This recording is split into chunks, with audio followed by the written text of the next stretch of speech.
జరుగుతున్నటువంటి 79వ స్వాతంత్ర దినోత్సవ వేడుకలకు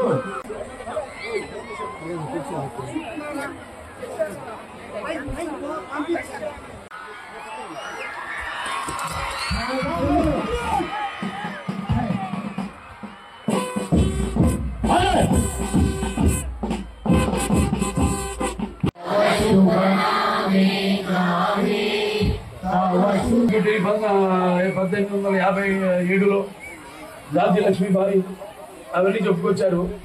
నేను కొంచెం ముందుగా వెనక్కి వెళ్తాను, ఎందుకంటే టైం విషయం. ఆదిత్య శిక్షణలో పనిచేసి వెళ్ళొచ్చిన వాడిని లేదు. చాలా మంది పిల్లలు ఇప్పుడు తల్లిదండ్రులు చూపించండి, ఎందుకంటే చెప్పేది ఇవాళ మన భారతదేశం ఎంతో ముందుకెళ్ళింది, ఎంతో పురోగతి చెందింది. ఇవాళ మనం అంతరిక్షంలోకి ఇస్రో ద్వారా మనం ఆస్ట్రోనాట్స్ పంపగలుగుతున్నామంటే ఇక్కడే కాదు, ప్రపంచంలో ఎక్కడ చూసినా మన భారతీయుల యొక్క ప్రతిభ భారవాళ్ళు ఏ రంగంలో కూడా ఆ రంగంలో అగ్రస్థానం నుండి ఆ దేశ రాజకీయ లేకపోతే ఆర్థిక సామాజిక విషయాలలో వాళ్ళు కూడా బాగా పంచుకుంటున్నారు. అది మన తెలుగు, అది మన భారతీయుల గొప్పతనం. సరే, ఇక ముందు హిందూపూర్ని సువర్ణాక్షరాలతో చరిత్రలో లిఖించబడేలా చేసిన మహానుభావుడు కల్లూరి సుబ్బారావు గారు. మౌలానా అబుల్ కలాం ఆజాద్ గారు, ఆయన ఒక మహా స్వాతంత్ర సమర యోధుడు. ఈ భారత స్వాతంత్ర సమరోద్యమంలో పాల్గొన్న మహానుభావుడు ఆయన. అక్కడ కేంద్రంలో కూడా ఎన్నో పదవులు అలంకరించారంటే దానికి కారణం ఒక ఎన్టీఆర్ అని గుర్తుపెట్టుకోవాలి. భారతదేశంలో ఆయన రాజకీయాలు రాకముందు ఆయన మరి ఆనాడు ప్రధానమంత్రిగా పోటీ చేసిన పివి నరసింహారావు గారు నంద్యాల నుంచి ఆయన పోటీ చేస్తే ఆయన మన పోటీ పెట్టుకోవడానికి మన తెలుగు వాళ్ళకు ప్రధానమంత్రి కావాలి అని ఆనాడు అత్యధికమైన మెజారిటీతో పివి నరసింహారావుని గెలిపించిన మహానుభావుడు నందమూరి తారక రామారావు గారు. పివి నరసింహారావు గారు మరి అలాగే ప్రధానమంత్రి అయిన తర్వాత ఎన్నో ఆర్థిక సంస్కరణలు చేశారు.